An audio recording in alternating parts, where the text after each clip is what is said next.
אז יש לנו כאן על השולחן ערימה של מסמכים מחברה בשם יוסף עציון לפיתוח בעמה. עכשיו, על פניו זה נשמע, אתה יודע, עוד חברת תשתיות, ביטון, צינורות, דברים כאלה. נכון, השם הסטנדרטי. בדיוק. אבל כשמתחילים לקרוא, פתאום מבינים שהסיפור הוא הרבה הרבה יותר גדול. אנחנו הולכים להציץ פנימה לעסק משפחתי. וזה כבר מעניין. כן. בין 60 שנה, שכבר נמצא בדור השלישי שלו, והמקורות שיש לנו כאן, וזה החלק המיוחד, הם חומרים פנימיים של החברה. זה מאפשר מבט באמת נדיר אל מאחורי הקלעים. לגמרי. והמשימה שלנו היום, ככה אני רואה את זה, היא להבין לא רק איך עסק כזה שורד כל כך הרבה זמן, אלא איך הוא הופך להיות שחקן כל כך משמעותי, בבנייה של קהילות, של חוסן לאומי, במיוחד, במציאות הישראלית של היום. וזאת בדיוק הנקודה המרתקת. כי אנחנו הולכות לנתח את המכניקה של החברה, כן? איך הם עובדים, מה הופך אותם למקצועיים. את הדברים הטכניים. הרבה פחות מוחשי. כמו מה? קהילה, תקווה, נורמליות, והחיבור הזה הוא קיבל משמעות אדירה אחרי ה7 באוקטובר. וזה הופך את כל הדיון שלנו מדיון עסקי נטו, למשהו הרבה יותר גדול. לדיון על תפקידו של המגזר הפרטי בחברה הישראלית כולה. אז בואי נתחיל מה-DNA, מהיסודות. 60 שנה, 3 דורות שעובדים יחד, יוסף הסבא, בועז הבן, יוסי הנכד, בעולם שבו סטארט-אפים, אתה יודע, קמלים ונופלים תוך שנתיים. אם לא פחות. 60 שנה זה נצח. מה הסוד של מבנה רב-דורי כזה, דווקא בתחום התשתיות שהוא כל כך תובעני? תראה, בענף כמו תשתיות, שבו פרויקטים יכולים להימשך שנים, והמוניטין הוא הנכס הכי יקר שלך, למבנה משפחתי יש יתרונות מובנמים. אוקיי. קודם כל, השם עציון הופך למותג. מותג של אמינות שנבנה לאורך עשורים. לקוח, בוא נגיד עירייה, יודע שהוא לא עובד עם חברה שתיעלם מחר בבוקר. יש פה המשכיות. יש אבא ואמא. יש אבא ואמא בדיוק. דבר שני, זה מאפשר חזון ארוך טווח. הם לא חושבים רק על המאזן של הרבעון הבא, הם חושבים על המורשת שהם משאירים. זה מעניין. והדבר השלישי, שאולי הוא החשוב מכל, זה הידע שעובר. זה בעצם סוג של בית ספר פנימי. הידע עובר מהסבא לנכד, לא מתוך ספרים. בשטח, עם הבוץ על הנעליים. אין לזה תחליף? פשוט אין. אבל רגע, זה נשמע קצת אידילי, לא? מה החיסרון? אין סכנה שעסק כזה יהפוך להיות מיושן, שמרני מדי, שהדור הצעיר ירצה פתאום ללכת לכיוונים אחרים והכל יתפרק? ברור שיש. כי לנהל עסק עם אבא וסבא, זה יכול להיות מתכון לאסון. זו שאלה מצוינת, וזו בדיוק המלכודת שהרבה מאוד עסקים משפחתיים נופלים בה. הסכנה של קיבעון היא אמיתית. אבל מה שנראה מהמקורות כאן, זה שהם הצליחו למצוא איזון. איך? הניסיון המצטבר של יוסף ובועז, בשילוב עם, כמו שאמרת, האנרגיה והרעיונות החדשים שיוסי מביא, זה יוצר מנוע שכל הזמן מתחדש. זאת אומרת, הם לא תקועים. ממש לא. הם לא נשארו רק עם מה שהם ידעו לעשות בשנות ה-70. הם כל הזמן מאמצים טכניקות חדשות, חומרים חדשים, והעובדה שהם עובדים עם גופים ציבוריים גדולים, רשויות, משרדי ממשלה, היא ההוכחה. נכון. הגופים האלה דורשים סטנדרטים עדכניים. הם פשוט לא היו עובדים עם חברה שקפאה בזמן. האמון הזה מהמגזר הציבורי הוא באמת חותמת איכות. ואני מניח שזה לא רק בגלל המוניטין, אלא גם בגלל איך שהם עובדים. אני רואה פה מושג שחוזר על עצמו כל הזמן, פתרון מקצה לקצה. זה נשמע לי קצת כמו ז'רגון שיווקי. בואי נפרק את זה. מה זה אומר בפועל? זה הכל חוץ מז'רגון. זה ממש לב ליבת שיטת העבודה שלהם. פתרון מקצה לקצה בעולם הזה אומר שהלקוח מקבל שקט נפשי. אוקיי, תסבירי. תחשוב על ראש עיר שרוצה להקים פארק חדש. במודל הרגיל הוא צריך להתעסק עם קבלן לחפירה, קבלן לצנרת, קבלן לריצוף, חברה למתקני משחקים. כאב ראש לוגיסטי אדיר. והזמנה לתקלות. עציון באים ואומרים, תנו לנו את התוכנית, אנחנו נדאג להכל. הכל. מהכנת התשתיות העמוקות באדמה ועד להתקנת הספסל האחרון. יש כתובת אחת, וזה מבטיח שהכל יעבוד בתיאום, שהאיכות אחידה, וזה חוסך ללקוח המון זמן וכסף. הם הופכים מספק לשותף אמיתי. ודיברנו על שותפות עם לקוחות, אבל נראה שהשותפות הזאת קיבלה משמעות אחרת לגמרי אחרי ה7 באוקטובר. אני מסתכל פה על הסיפור של מפוני קיבוץ כיסופים. והמספרים? המספרים פשוט לא הגיוניים. נכון. פרויקט הקמת שכונה זמנית בעומר, שהיה מתוכנן לשנה וחצי, הסתיים תוך 8 חודשים. איך? איך זה בכלל אפשרי? הסיפור הזה הוא באמת אירוע מכונן. הוא ממחיש את כל מה שדיברנו עליו עד עכשיו. יוסי, הנכד, מספר במקורות שהם פטורים משירות מילואים פעיל, והם החליטו שהפרויקט הזה, זה צו 8 שלהם. אלה המילואים שלהם. וואו. וזו לא הייתה החלטה עסקית רגילה. זאת הייתה פעולה ערכית. הם ראו צורך לאומי דחוף להוציא מאות אנשים שעברו טראומה בלתי נתפסת. ממלונות? ממלונות, ממצב של עריות, ולתת להם משהו שדומה לבית, לקהילה.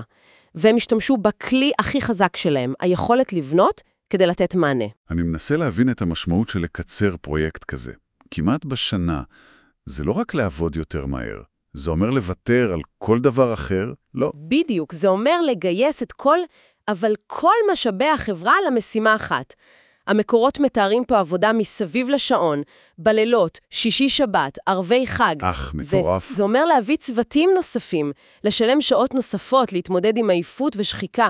זו התגייסות טוטלית, כמעט צבאית. וזה הרגע שעסק משפחתי מוכיח שהערכים שהוא מדבר עליהם, מחויבות, אחריות. הם לא סתם מילים יפות באתר אינטרנט. בדיוק. אבל אני חייב לשאול, את יודעת להיות קצת סקפטיים, האם זו באמת רק אידיאולוגיה?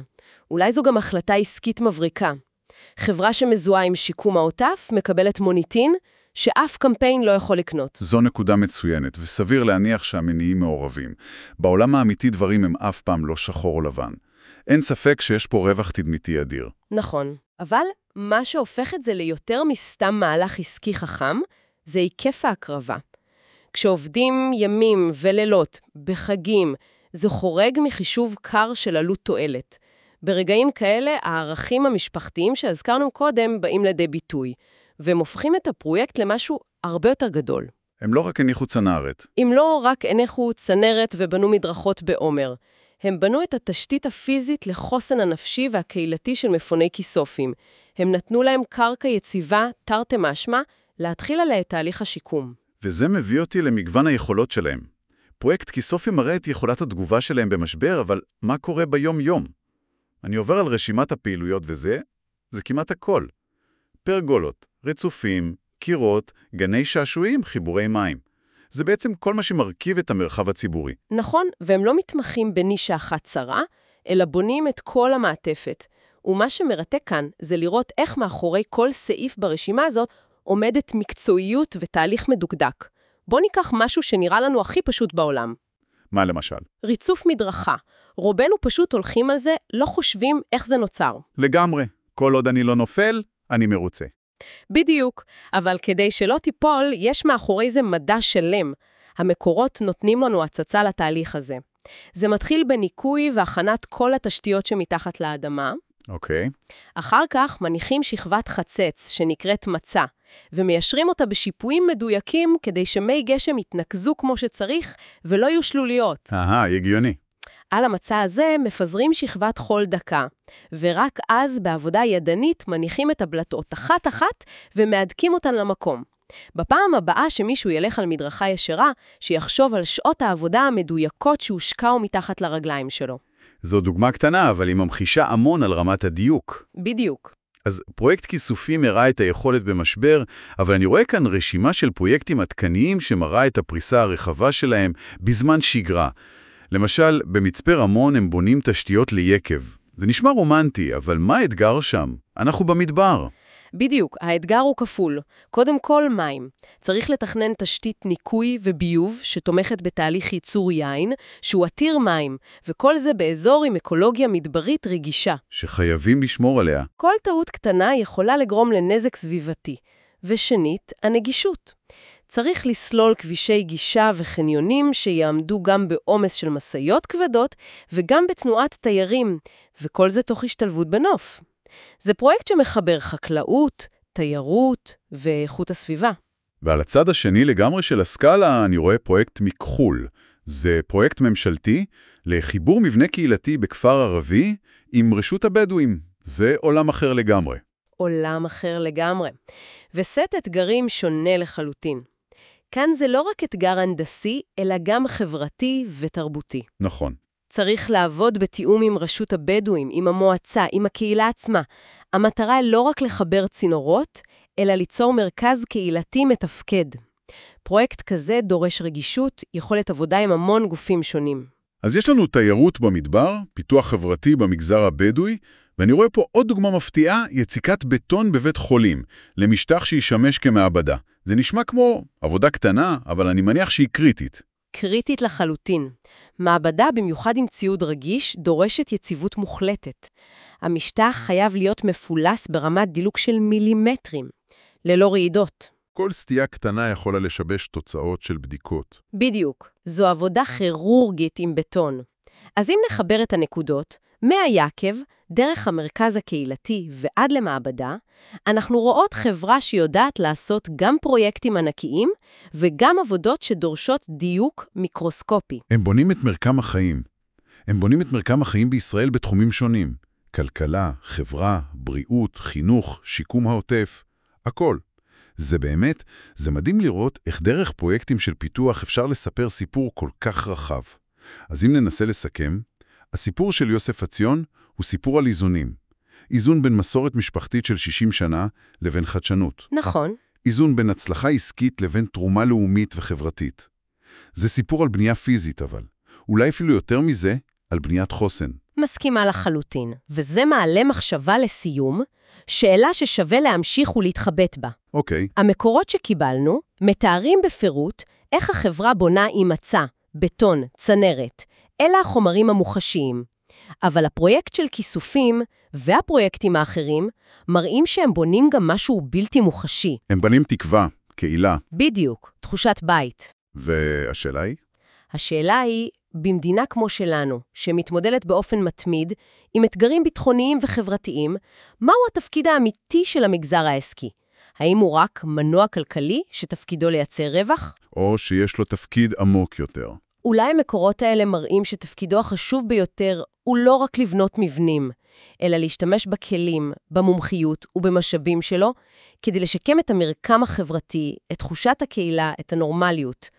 וזו שאלה שרלוונטית לא רק לחברת תשתית, אלא לכל עסק שפועל כאן.